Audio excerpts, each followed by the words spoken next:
আজকে আবারও বেরিয়ে পড়লাম ঘুরতে যাওয়ার জন্য। যাচ্ছি হলো 3 জন, আমি, সুদীপ আর ময়ূক। বন্ধুর স্কুটিতে করে যাচ্ছিলাম, ব্যাটারি স্কুটিতে করে। আর অনেকদিন আগে একবার এসেছিলাম জেঠির এখানটাতে, মির্জাপুর যাওয়ার রাস্তাটাতে ছবি তোলার জন্য। তো ওখানে আবার এসেছি, এখানে এসে দারুণ মানে ভিউ, তুমি শুধু দেখাচ্ছে ভিউটা, এই যে কতটা সুন্দর লাগছে ভিউটা, তোমরা শুধু দেখো।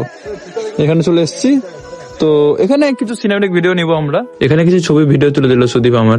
এখন আমাদের ভিডিও নিয়ে কমপ্লিট, আর এখন যাবো ভাবছি সেই ফুড ফেস্টিভ্যালেই। আর আজকে হলো সেটা লাস্ট ডেট, সেই জন্য আবার আজকে যাবোই বন্ধুরা মিলে আমরা। এখন সেই জন্য যাচ্ছি সেই ম্যাকেনজিতে ফুড ফেস্টিভ্যালের ওখানে। এখন চলে এসেছি ফুড ফেস্টিভ্যালে, দেখতেই পাচ্ছ। আর এখানে আমরা অনেক বন্ধুরা মিলে এসেছি। আর এখানে এসে প্রথমে পাপড়ি চাট, স্পেশাল চাট এসব খেতে লাগলাম, বন্ধুই খাওয়াচ্ছিল ময়ূক। আর ওটা খাওয়ার পরে আবার চলে এলাম এখানে চিকেন কাবাব খেতে। বন্ধু চিকেন কাবাব, চিকেন লেগ পিস নিয়ে এসেছিল, ওটাই খাচ্ছিলাম, দারুণ লাগলো আমার খেতে। আর তারপর ইচ্ছা হলো বন্ধুদের সেই ভাইরাল আইসক্রিম খাওয়া, সেটার জন্য ময়ূক টাকা দিয়েছিল আইসক্রিম কিনতে। তো ওই আইসক্রিমই বানাচ্ছিল আমাদের জন্য, ম্যাঙ্গো ফ্লেভার আইসক্রিমটা। তো এটাও খাচ্ছিলাম ঠান্ডাতেই, খেতে ভালো লাগলো, বাট প্রচন্ড ঠান্ডা ছিল। আর এখন চলে এলাম মকটেলের স্টলে। এখানে বন্ধু একটা মজিতো নিবে বললো, একটা জেলি চকলেট হয় না, জাস্ট জেলি, ওই চকলেটের ফ্লেভারের একটা মজিতো নিল বন্ধু। তো ট্রাই করলাম, ওই পুরো সেম টেস্ট ওটার মতো। আর এখন আমি পপকর্নটা খেতে খেতে যাচ্ছি বাড়ি। আর আজকের ভিডিওটা ছিল এইটুকুটাই, দেখা হচ্ছে তোমাদের সাথে নেক্সট ব্লগে। চলো বাই। আর হ্যাঁ, লাইক আর ফলোটা করে যেও।